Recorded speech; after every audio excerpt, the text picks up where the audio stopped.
Hello दोस्तों, welcome to this video. आज की वीडियो में आपको पूरा प्रोसेस बताने वाला हूं कि मध्य प्रदेश शासन द्वारा प्राथमिक शिक्षक चयन परीक्षा 2025 का फॉर्म किस तरह से फिलअप करना है, कौन-कौन से डॉक्यूमेंट लगने वाला है और इसका पूरा प्रोसेस क्या है, आज के इस वीडियो में आपको बताने वाला हूं। तो हम फॉर्म फिलअप करने के लिए एमपीएसबी की ऑफिशियल साइट पे आ जाएंगे, जिसका इंटरफेस इस तरह से रहेगा। आप सिंपली अपने मोबाइल या लैपटॉप से क्रोम पे सर्च कर सकते हो एमपीएसबी। जैसे ही आप उस पे क्लिक करोगे तो इस तरह से पेज जो है रिडायरेक्ट होगा। नीचे स्क्रॉल करना तो आपको ऑप्शन शो होगा मध्य प्रदेश शासन स्कूल शिक्षा विभाग तथा मध्य प्रदेश शासन जनजातीय कार्य विभाग के अंतर्गत प्राथमिक शिक्षक चयन परीक्षा 2025। इसमें आपको आवेदन करने की तिथि शो होगा और लास्ट में इसकी अंतिम तिथि जो है शो होगा। साइड पे देख सकते हो आपको एक पीडीएफ शो होगा, जिसे आप डाउनलोड करके रीड कर सकते हो। इसमें सारी जानकारी रहेगा कि फॉर्म कैसे फिलअप करना है, कौन-कौन से डॉक्यूमेंट लगेंगे, इसके लिए क्या क्राइटेरिया है, जो भी जानकारी इस पीडीएफ में आपको पूरा मिलने वाला है। साइड में दोस्तों फॉर्म अप्लाई करने का ऑप्शन है, शो हो रहा है आवेदन करें। जो भी दोस्त हमारे इसमें अप्लाई करना चाहते हैं वो आवेदन करें पे क्लिक करना। क्लिक करने के बाद इस तरह से इंटरफेस आपके सामने आएगा, जिसमें कुछ जानकारी आपसे पूछी जाएगी। मध्य प्रदेश कर्मचारी चयन मंडल के अंतर्गत primary school teacher selection test 2025 हेतु आवेदन। आपके सामने एक घोषणा पत्र जो है ओपन हुआ है, इसे आप रीड कर लेना। रीड करने के बाद आप जो है ये रेड कलर का शो हो रहा है, इस पे आप क्लिक कर लेना कि मैं जो है घोषणा करता हूँ कि जो भी जानकारी है उसको मैंने जो है पढ़ लिया है। नीचे दोस्तों यहाँ शो हो रहा है कि जो भी हमारे अभ्यर्थी हैं वो एमपी ऑनलाइन के माध्यम से फॉर्म फिलअप करेंगे तो उसको जो है 60 रुपए का शुल्क पे करना होगा। और जो लोग सिटीजन यूजर के थ्रू जो है लॉगिन करके अपना एप्लीकेशन फॉर्म फिलअप करेंगे उनको जो है 20 रुपए का शुल्क पे करना है। तो इसको रीड करने के बाद आपको आगे बढ़े पे क्लिक कर लेना है। तो आगे बढ़े पे क्लिक करने के बाद इस तरह से इंटरफेस सामने आएगा, जहां हमें पंजीकरण क्रमांक फिल करना है, डेट ऑफ बर्थ फिल करना है और ये क्वेश्चन पूछा गया है 2+6 कितना होता है, उसका आंसर हमें यहाँ फिल करना है। देन आंसर फिल करने के बाद नीचे स्क्रॉल करना और सत्यापित कर आगे बढ़े पे क्लिक करना है। आगे बढ़े पे क्लिक करने के बाद इस तरह का इंटरफेस सामने आएगा, जहां आपका पंजीकरण क्रमांक शो होगा। आवेदन क्रमांक जो है अभी आपका जनरेट नहीं हुआ है। आवेदन करने वाले का नाम, पिता या पति का नाम, माता का नाम, जेंडर शो होगा, डेट ऑफ बर्थ शो होगा और डेट ऑफ बर्थ के अनुसार उनकी जो एज है वो कितना है यहाँ शो होगा। नीचे श्रेणी शो होगा कि वो किस कैटेगरी पे आते हैं। इसके नीचे उनका शैक्षणिक योग्यता का स्तर आएगा कि उसने जो है स्नातक किया हुआ है या स्नातकोत्तर है। नेक्स्ट आएगा निवास का स्थान, वो जो है कहाँ के निवासी हैं, रूरल है या तो अर्बन है। उसके नीचे क्या आप मध्य प्रदेश के मूल निवासी हैं या नहीं। ये जो फॉर्म है सिर्फ मध्य प्रदेश के मूल निवासी के लिए है। स्क्रॉल करना तो नीचे उनकी जो है विवाहित स्थिति वगैरह जो भी जानकारी है वो सब कुछ यहाँ शो होगा। क्या आप विवाहित हैं, विवाह की तिथि। नीचे स्क्रॉल करना तो एड्रेस शो होगा, जो भी फॉर्म फिलअप करने वाला है उसका एड्रेस, कहाँ का रहने वाला है, मोबाइल नंबर, ईमेल और कुछ बेसिक जानकारी जो आपने एमपीएसबी की साइट में जो है फिल करके रखा हुआ था वो जानकारी जो है फैच होगा। और नीचे स्क्रॉल करना तो आपको जो है यहाँ आपकी हस्तलिखित स्कैन की हुई फाइल शो होगा। नीचे हमें आगे बढ़े पे क्लिक करना है। सो दोस्तों नेक्स्ट पे क्लिक करने के बाद जो पेज है वो हमारा रिफ्रेश हो जाएगा। अब हमारे सामने टैब ओपन होगा, जिसमें मध्य प्रदेश के स्थायी निवासियों के लिए आयु सीमा में छूट संबंधित कुछ जानकारियां जो है यहाँ पूछी गई हैं। अगर आपके पास ये जानकारी के लिए आप एलिजिबल हैं तो आप जो है हाँ पे क्लिक करना। अगर आप एलिजिबल नहीं है तो आप सिंपली नहीं पे क्लिक करके जो है आगे बढ़ते जाइएगा। तो हम एक एक से रीड करते हैं और समझते हैं कि हमें जो है हाँ पे क्लिक करना है या नहीं पे क्लिक करना है। सो सबसे पहले जो है यदि आप भूतपूर्व सैनिक हैं तो की गई सेवा की अवधि। अगर आप सैनिक हैं तो हाँ पे क्लिक करोगे तो आपको जो है यहाँ जानकारी फिलअप करना होगा कि आपकी जो अवधि है, कितने सालों तक आपने जो है सेना पे काम किया था। सो आप इसे जो है नहीं पे भी सिलेक्ट कर सकते हो, अगर है तो आप जानकारी यहाँ फिल कर देना। नेक्स्ट, क्या आप शासकीय निगम मंडल स्वशासी संस्था के कर्मचारी अथवा नगर सैनिक हैं। अगर आप शासकीय कर्मचारी हैं तो हाँ पे क्लिक करना, नहीं है तो नहीं पे क्लिक करना। नेक्स्ट, शासकीय सेवा में नियोजित व्यक्तियों को अतिथि शिक्षक के आरक्षण का लाभ दे नहीं होगा। मैं नियम पुस्तिका के बिंदु क्रमांक 7.2 के इस कथन से सहमत हूँ। यानी कि जो अभी प्रेजेंट में अतिथि शिक्षक के रूप में जो है काम कर रहे हैं और वो लोग जो आरक्षण का लाभ लेना चाहते हैं, तो उन लोगों के लिए ये नहीं है। यानी कि जो अभी अतिथि शिक्षक में काम कर रहे हैं और वो फॉर्म फिलअप कर रहे हैं, तो उनको जो आरक्षण का लाभ नहीं मिलने वाला है कि हम जो है अभी प्रेजेंट में शिक्षक है और हमें सीट चाहिए कि हम पहले से पढ़ा रहे हैं इस स्कूल में और आगे भी हमें इस स्कूल में पढ़ाना है। तो इसमें आपको जो है कोई भी आरक्षण नहीं मिलेगा। तो अगर आप सहमत हैं तो इसमें यहाँ पे क्लिक कर लेना और जो भी सहमत नहीं है वो नहीं पे क्लिक कर लेना। नेक्स्ट, क्या आप अंग्रेजी माध्यम में अध्यापन कराने के लिए सक्षम हैं? आप अंग्रेजी पढ़ा सकते हैं तो हाँ पे क्लिक करना। जो लोग अंग्रेजी नहीं पढ़ा सकते वो नहीं पे क्लिक कर लेना। नेक्स्ट, क्या आप मध्य प्रदेश शासन के अधीन छँटनी शुदा कर्मचारी हैं? क्या आप ऐसे कर्मचारी हैं जिसे मध्य प्रदेश शासन के द्वारा छँटनी किया गया है? अगर हाँ, तो हाँ पे क्लिक कर लेना, अगर नहीं किया गया है तो नहीं पे क्लिक करना। अगर आप हाँ पे क्लिक करोगे तो आपको जो है सेवा की अवधि यहाँ पूछा जाएगा। नेक्स्ट, क्या आप आदिम जाति, अनुसूचित जाति और अनुसूचित जनजाति एवं पिछड़ा वर्ग कल्याण विभाग की अंतरजातीय विवाह प्रोत्साहन योजना से पुरस्कृत हैं? इसका मतलब है कि आप मध्य प्रदेश शासन के अंतर्गत जो है किसी दूसरे कास्ट में अगर आप विवाह करते हैं तो आपको प्रोत्साहन मिला है तो हाँ पे क्लिक करना, नहीं मिला है तो नहीं पे क्लिक करना। क्या आप विक्रम पुरस्कार से सम्मानित खिलाड़ी हैं? अगर हाँ तो हाँ, अगर नहीं है तो नहीं पे क्लिक करना। नेक्स्ट, क्या आप वह अभ्यर्थी हैं जिन्होंने पूर्व में आयोजित भर्तियों में अतिथि शिक्षक आरक्षण का लाभ ले लिया है? इसका मतलब कि क्या आप पहले से जो है आरक्षण का लाभ ले लिए हैं? आप क्या पहले अतिथि शिक्षक थे? अतिथि शिक्षक के अंतर्गत जो आरक्षण मिलता है उसमें आपने जो पहले से पार्टिसिपेट कर लिया, उसका लाभ ले लिया है। अगर हाँ, तो हाँ पे क्लिक करना, अगर आपने नहीं लिया है तो नहीं पे क्लिक करना। नेक्स्ट, क्या आप अतिथि शिक्षक हैं? क्या आप अभी जो है अतिथि शिक्षक हैं? यदि हाँ, तो क्या आपके द्वारा न्यूनतम 3 शैक्षणिक सत्रों में न्यूनतम 200 दिवस मध्य प्रदेश के शासकीय विद्यालयों में अतिथि शिक्षक के रूप में अध्यापन कार्य किया गया है? इसका मतलब है कि क्या आप अभी वर्तमान में जो अतिथि शिक्षक है और लगातार 3 वर्षों तक जो है आप अतिथि शिक्षक के रूप में अध्यापन का कार्य किया है? अगर आपने किया है तो हाँ, अगर नहीं किया है तो नहीं पे क्लिक करना। क्या आप विधवा, परित्यक्ता या तलाकशुदा हैं? अगर हैं तो हाँ, नहीं है तो नहीं। क्या आप शासकीय सेवाओं में नियुक्ति के लिए नीचे दिए गए विभिन्न वर्गों में सम्मिलित हैं एवं नियम पुस्तिका के अनुसार इस वर्ग के लिए विशेष लाभ आयु में 55 वर्ष तक की छूट एवं बोनस अंक लेना चाहते हैं? तो हाँ क्लिक करना। अगर आप हाँ पे क्लिक करेंगे तो इनमें से किसी भी ऑप्शन को आपको सेलेक्ट करना पड़ेगा जिसमें आप जो एलिजिबल हैं। अगर आप नहीं पे क्लिक करते तो आप इनमें किसी में भी सिलेक्ट जो है नहीं कर पाओगे। नीचे स्क्रॉल करते हैं। क्या आप कम से कम 50% अंकों के साथ हायर सेकेंडरी विज्ञान संकाय के साथ या समकक्ष के साथ उत्तीर्ण हैं? इसका मतलब है कि क्या आपने जो है 12th में विज्ञान संकाय में थे, बायोलॉजी आपके सब्जेक्ट में था? अगर हाँ, तो हाँ पे क्लिक करना, अगर नहीं था तो नहीं पे क्लिक करना। क्या आपके पास आरक्षण का लाभ लेने के लिए मध्य प्रदेश राज्य के सक्षम अधिकारी द्वारा जाति प्रमाण पत्र उपलब्ध है? एसटी, एससी, ओबीसी या ईवीएस? इसका मतलब है कि आपके पास जो डिस्ट्रिक्ट कलेक्टर के द्वारा इशू किया गया जाति प्रमाण पत्र है। अगर है तो आप हाँ पे क्लिक करना, अगर नहीं है तो नहीं पे क्लिक करना। अगर आपके पास नहीं है तो आप जो है आरक्षण के लिए जो है कैटेगरीज वाइज आप जो है इसमें एलिजिबल नहीं होगी। जाति प्रमाण पत्र आपके पास होना अनिवार्य है, तो हाँ पे क्लिक करना। नेक्स्ट, निर्धारित शैक्षणिक योग्यता का चयन प्राथमिक शिक्षक पात्रता भर्ती में भाग लेने वाले जो भी आवेदक है निर्धारित शैक्षिक योग्यता अर्जित करने की पात्रता परीक्षा अंतिम वर्ष में प्रवेशरत है, वह भी पात्रता परीक्षा में बैठने हेतु मान्य होंगे। यानी कि अभी आप मान के चलो कि स्नातकोत्तर कर रहे हैं, पीजी का कोर्स कर रहे हैं, आपका लास्ट सेमेस्टर चल रहा है, तो आप जो है फॉर्म के लिए एलिजिबल होगी। ऐसे आवेदकों को उस तिथि की अंकसूची उपाधि धारित किया जाना अनिवार्य होगा जिस तिथि को उनके परीक्षण हेतु शैक्षणिक योग्यता के प्रमाण पत्र मांगे जाएंगे। अगर आप अभी पीजी कर रहे हैं, लास्ट सेमेस्टर पे हैं और यहाँ आप सिलेक्ट कर रहे हैं, तो जब आपका डॉक्यूमेंट वेरिफिकेशन होगा तो आपको उस समय में जो वो डॉक्यूमेंट आपको यहाँ सबमिट करना होगा।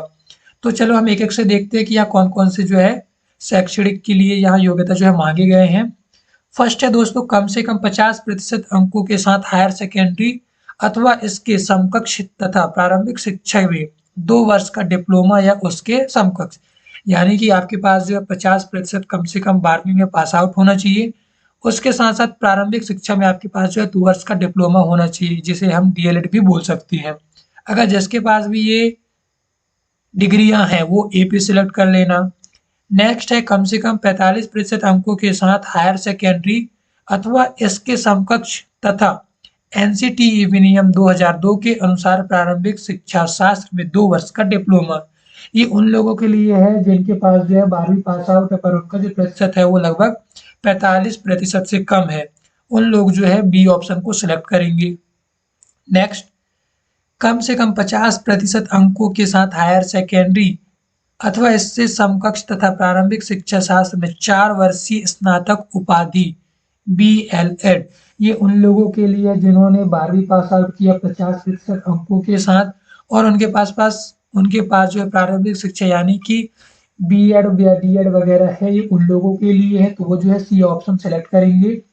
स्नातक उपाधि तथा प्रारंभिक शिक्षा में 2 वर्षीय डिप्लोमा या इसके समकक्ष, वो लोग जिन्होंने स्नातक कंप्लीट कर लिया, ग्रेजुएशन कंप्लीट कर लिया है और कंप्लीट होने के बाद उनके पास जो है 2 वर्ष के लिए एजुकेशन का शिक्षा क्षेत्र में जो डिप्लोमा है, जिसे हम डीएलएड बोल सकते हैं या बीएड की उपाधि है। तो जिनके पास ये है, ये डिग्रियां, वो डी नंबर ऑप्शन को सिलेक्ट करेंगे।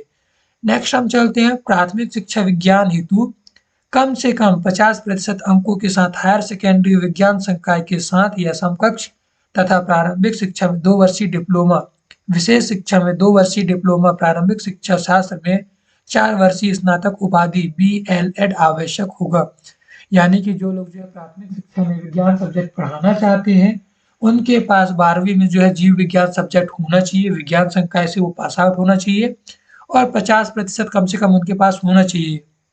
इसके साथ-साथ प्रारंभिक शिक्षा में उनके पास जो 2 वर्ष का डिप्लोमा होना चाहिए या तो 4 वर्षीय स्नातक उपाधि बीएलएड भी उनके पास होना चाहिए। तो जिनके पास जो भी डिग्रियाँ हैं, उन डिग्री के अनुसार वो ए, बी, सी, डी या ई ऑप्शन को जो है यहाँ से सिलेक्ट कर सकते हैं। आपके पास जो भी डिग्री है उसके अनुसार यहाँ ऑप्शन को सिलेक्ट कर लेना।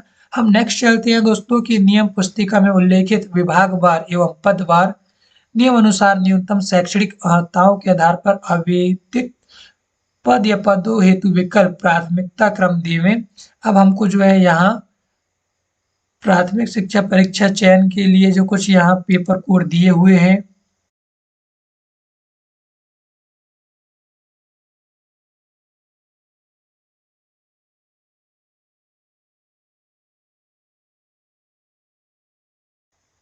नेक्स्ट हम चलते हैं जो आवेदक मध्य प्रदेश के मूल निवासी नहीं है, केवल उन्हें आरक्षित बिना वर्ग श्रेणी में ही प्रवेशिका के आधार पर स्थान प्राप्त होगा, उन्हें किसी प्रकार की छूट की पात्रता नहीं होगी। यहाँ दोस्तों ऑप्शन दिया हुआ है जो आवेदक मध्य प्रदेश के मूल निवासी नहीं है, उन्हें केवल अनारक्षित बिना वर्ग या ओपन श्रेणी में ही प्रवीणता के आधार पर स्थान प्राप्त होगा।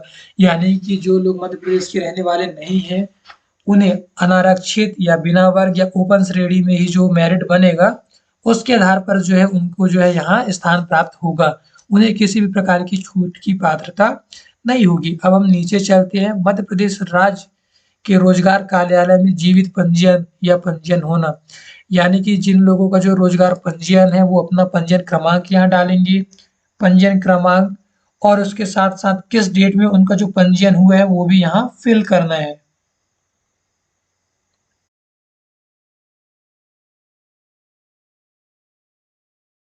सो यहाँ आप अपना पंजीयन नंबर फिल कर लेना। फिल करने के बाद डेट, किस डेट में आपका पंजीयन हुआ था, रोजगार पंजीयन जिले का नाम, किस जिला के द्वारा जो है आपका पंजीयन किया गया था, ये आपको यहाँ सेलेक्ट करना है। देन नीचे गाइस अभी मैं इसको फिल नहीं कर रहा हूँ, जानकारी दे रहा हूँ, मैं लास्ट में इसको फिल करूंगा। नियम पुस्तिका की कंडिका क्रमांक 7.7 के अनुसार क्या आप आरसीआई से मान्यता प्राप्त 2 वर्षीय विशेष शिक्षा में प्रारंभिक शिक्षा की डिप्लोमा धारित अभ्यर्थी हैं? अगर आप इसमें एलिजिबल है तो आप हाँ पे क्लिक करना, अगर नहीं है तो नहीं पे क्लिक करना। नेक्स्ट स्क्रॉल करना। आवेदित पदों हेतु नियम पुस्तिका के अध्याय 1 में उल्लेखित विभागवार एवं पदवार न्यूनतम शैक्षणिक अर्हताओं व अन्य अर्हताओं को आपने अच्छी तरह से पढ़ लिया है। तदनुसार आप शैक्षणिक व अन्य अर्हता रखते हैं। अगर आपने जो अध्याय 1 जो नियम पुस्तिका उसको पढ़ लिया है और उसके अनुसार आप एलिजिबल है तो आपको हाँ पे क्लिक करना है और अगर आप नहीं है तो नहीं पे क्लिक करना। इसके बाद यहाँ जो आवेदक है उसका आधार कार्ड यहाँ शो होगा जो ऑटोमेटिक फिल होगा क्या आपके पास समग्र आईडी है, तो आपको यहाँ हाँ करना है। हाँ पे क्लिक करने के बाद आपका जो समग्र आईडी है वो आपको यहाँ मैनुअली टाइप करना है। टाइप करने के बाद नीचे स्क्रॉल करना, परीक्षा शहर का प्राथमिकता क्रम। आप जिस शहर में आप पेपर देना चाहते हैं उसको आप यहाँ से सिलेक्ट कर लेना। यहाँ बहुत सारे ऑप्शन हैं, सारे जो भी ऑप्शन है वो मध्य प्रदेश के होंगे। तो आप एक एक से आप जो जिस भी जिले में प्राथमिकता देना चाहते हैं उस जिले को आप यहाँ से सिलेक्ट कर लेना कि आपको किस जिला पे एग्जाम देना जाना है। तो एग्जाम सेंटर सिलेक्ट करने के बाद आपको नीचे स्क्रॉल करना है, घोषणा पत्र। इस घोषणा पत्र को आपको एक एक से रीड कर लेना है। रीड करने के बाद आपको टिक के निशान पे क्लिक करना है। क्लिक करने के बाद आगे बढ़े पे क्लिक करना है। सो दोस्तों, मैंने जो है यहाँ नियुक्ति हेतु पदों की प्राथमिकता का चयन जो है नहीं किया था। सो आपको प्रेफरेंस वाले ऑप्शन पे जाना है। जैसे ही आप क्लिक करोगे तो आपके सामने इस तरह से इंटरफेस आपके सामने आएगा। यहाँ दो ऑप्शन है, मध्य प्रदेश शासन स्कूल शिक्षा विभाग, सेकेंड है मध्य प्रदेश शासन जनजाति कार्य विभाग। स्कूल शिक्षा विभाग प्राथमिक शिक्षक एक, जनजाति कार्य विभाग प्राथमिक शिक्षक वाई। इन दोनों में अगर आप एलिजिबल हैं तो हाँ पे क्लिक कर लेना, नहीं है तो नहीं पे क्लिक करना। और पद चुने एक्स वाई, दो पद यहाँ दिए हुए इन दोनों को सिलेक्ट कर लेना। यहाँ से आप एरो पे जो है अप और डाउन भी कर सकते हैं। इसको करने के बाद आपको नीचे चले आना है। नीचे आने के बाद ये सारी जानकारी आपको जो है फिल कर लेना है। इसका प्रोसेस मैं आपको बता दिया हूँ, आपने जो इसको फिल कर चुके हैं।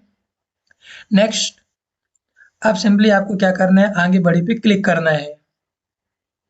आगे बढ़े पे क्लिक करने के बाद इस तरह से इंटरफेस सामने आएगा जहां आपका फॉर्म जो आपने फिल किया हुआ था वो शो होगा। और शो होगा कि आपका जो है भुगतान नहीं है। नीचे स्क्रॉल करना और आप इसको रीड कर सकती हो केयरफुली। अगर कुछ भी आपको जो है इसमें संशोधन करना है तो आप उसे कर सकती हो। नीचे स्क्रॉल करना दोस्तों, प्रिंट, आप जो भी फॉर्म अभी यहाँ फिलअप किया उस फॉर्म को आप यहाँ प्रिंट पे क्लिक करके प्रिंट कर लेना। जैसे ही आप प्रिंट पे क्लिक करोगे तो जो पेज है वो रिफ्रेश हो जाएगा दोस्तों। रिफ्रेश होने के बाद आपके सामने पेमेंट करने का ऑप्शन खुल जाएगा।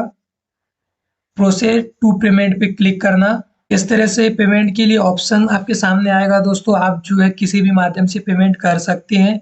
नेट बैंकिंग शो होगा, डेबिट क्रेडिट कार्ड शो होगा, यूपीआई होगा। पेमेंट आप किसी भी एक ऑप्शन को यहाँ पेमेंट करने के लिए सेलेक्ट कर सकते हो जो भी आपके लिए सूटेबल है। सिंपली यही रहेगा कि आप नेट बैंकिंग करो, या अगर आपके पास नेट बैंकिंग नहीं है तो आप यूपीआई से भी पेमेंट कर सकते हो। मैं जो है यहाँ यूपीआई को सेलेक्ट करूँगा। यूपीआई पे सेलेक्ट करने के बाद आपके पास दो ऑप्शन आएगा, या तो आप पेटीएम के थ्रू जो है पेमेंट करना चाहोगे या पे गवर्नमेंट इंडिया एनडीएमएल के थ्रू। तो मैं इस सेकेंड ऑप्शन को जो है यहाँ सेलेक्ट करने वाला हूँ। दोनों पे जो है कोई भी एक्स्ट्रा चार्ज नहीं लगने वाला है। आप किसी को भी यहाँ से सिलेक्ट कर सकते हो।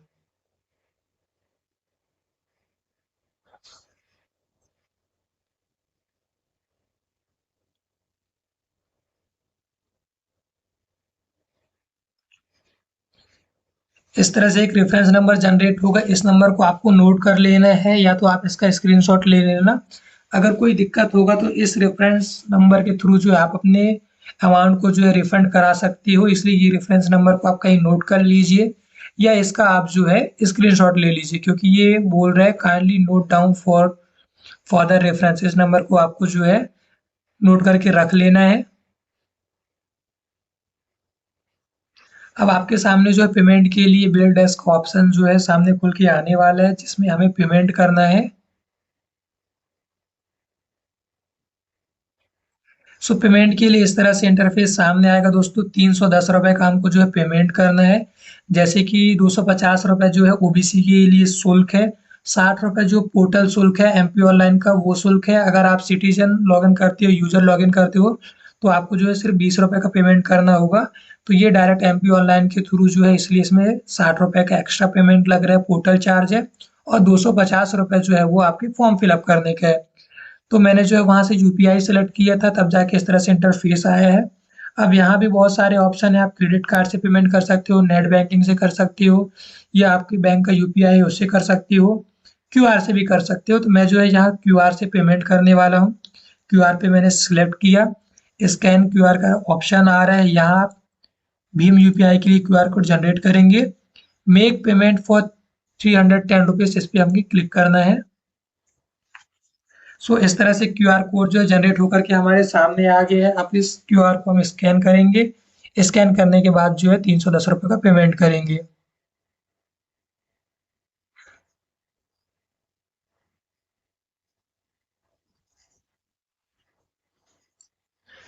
पेमेंट सक्सेसफुली होने के बाद जो है पेज ऑटोमेटिक रिफ्रेश हो चुका और आपको जो है साइट पे रिडायरेक्ट करेगा। और जो पहले आपको शो हो रहा था कि भुगतान नहीं है, अब आपके फॉर्म पे शो होगा कि आपका जो है भुगतान वो सक्सेसफुल हो चुका है। आपके सामने जो है रिसिप्ट आपके सामने आ जाएगा। उस रिसिप्ट को आपको डाउनलोड करके सेव रख लेना है। आगे चल के जो वो रिसिप्ट है बहुत ही काम का है। तो दोस्तों हमारा जो फॉर्म है वो ओपन हो चुका है। पहले यहाँ शो हो रहा था कि भुगतान नहीं है, अब हमारे सामने जो है शो हो रहा है कि भुगतान है। हमने जो है पेमेंट कर दिया है। नीचे हम इसको स्क्रॉल करते हैं। ये वही सारी जानकारी हमको शो होगा जो हमने पहले जो है देखा हुआ था। अब हम क्या करते हैं, इसको फिर से अगेन हम प्रिंट कर लेते हैं। हमने जो है पेमेंट अब कर दिया है। अभी इसको मैं जो है पीडीएफ एज सेव करने वाला हूँ।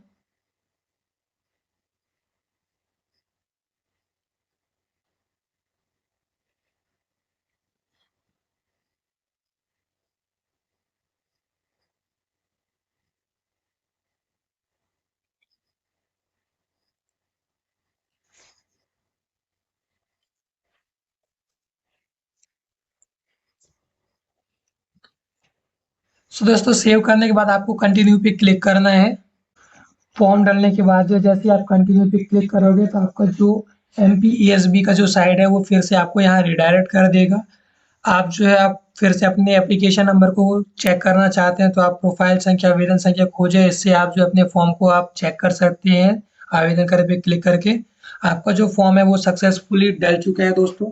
इसके रिगार्डिंग आपको कोई भी जानकारी चाहिए तो आप मुझे कमेंट कर सकते हैं, मैं आपको कमेंट में सारी जानकारी दे दूंगा। हमने जो फॉर्म था वो सक्सेसफुली डाल चुका है।